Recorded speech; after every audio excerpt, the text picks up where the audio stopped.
నంద్యాల జిల్లా ఆత్మకూరు డివిజన్లోని నల్లమల అటవీ ప్రాంతంలో పీసీసీఎఫ్ ఎన్డీఆర్ఎఫ్ బృందం పర్యటించింది.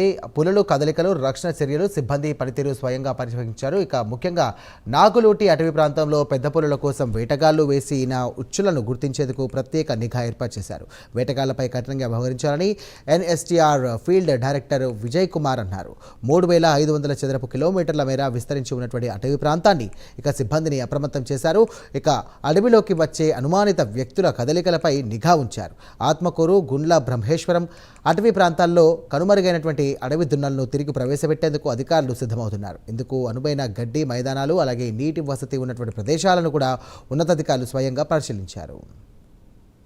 గిద్దలూరు డివిజన్లో, మార్కాపురం డివిజన్లో కూడా అడిషనల్ పీసీసీఎఫ్ కంపా, అలాగే అడిషనల్ పీసీఎఫ్ వైల్డ్ లైఫ్ రావడం జరిగింది.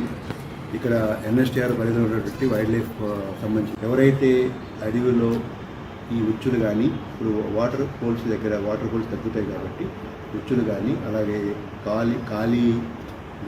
కాలికి పులి కాలికి సంబంధించినటువంటి ట్రాప్స్ కానీ ఏదైతే అలాంటివి పెట్టారో వాళ్ళకు కూడా వాళ్ళ యొక్క పెట్టకుండా వాళ్ళని అవేర్నెస్ క్రియేట్ చేస్తూ, అలాగే ఆ ఏరియాస్ గుర్తించి, వల్నరబుల్ ఏరియాస్ గుర్తించి స్టాఫ్ని అప్రమత్తం చేసి ఫుడ్ పెట్రోలింగ్ చేయడానికి కూడా ఇన్స్ట్రక్షన్స్ ఇవ్వడం జరిగింది.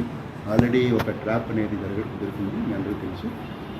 దాని విషయంలో కూడా మన entire staff, NSTR staff food patrolling కింద మనం స్కాన్ చేయడం జరుగుతుంది. అనుమాన పరిస్థితులు ఎవరైతే తిరుగుతున్నారో వాళ్ళ యొక్క పేర్లు, అలాగే ఎవరైనా ఫారెస్ట్ దగ్గరలో కానీ, విలేజెస్లో కానీ హిందీ కానీ హిందీ కానీ వీళ్ళ యొక్క వేషధారణ దుస్తులను బట్టి అనుమానం ఉన్న వాళ్ళని కూడా మనము డిటైన్ చేసి వాళ్ళ యొక్క ఫింగర్ ప్రింట్స్ తీసుకొని వాళ్ళ యొక్క ఆధార్ నెంబర్లు గిద్దలూరు డివిజన్లో, మార్కాపురం డివిజన్లో కూడా